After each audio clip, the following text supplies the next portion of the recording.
हरारत का बहना रोका जा सकता है। 2 बराबर साइज के स्टील के बर्तन लें। दोनों बर्तनों में बराबर मिकदार में गर्म पानी लें।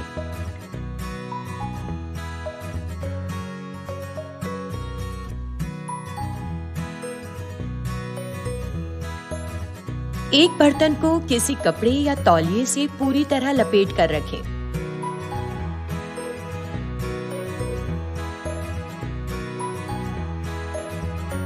दूसरे बर्तन को खुला रखें। दोनों बर्तनों को 20 मिनट तक वैसे ही रखें।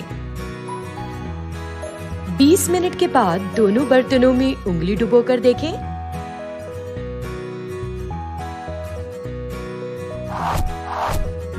क्या फर्क महसूस होता है? खुले बर्तन का पानी 20 मिनट बाद काफी ठंडा हो जाता है। कपड़े में लपेटे बर्तन का पानी गर्म रहता है। कपड़ा पानी की हरारत को बाहर जाने से रोकता है। इसी वजह से पानी देर तक गर्म रहता है। ये तजुर्बा आप खुद करके देखें। अगर आपको बर्फ मिले तो यही सरगर्मी बर्फ के साथ भी दोहराएं। मालूम करें कि क्या आपके घर में कोई ऐसी चीजें हैं जो चीजों को ज्यादा देर तक गर्म या ठंडा रखती हैं।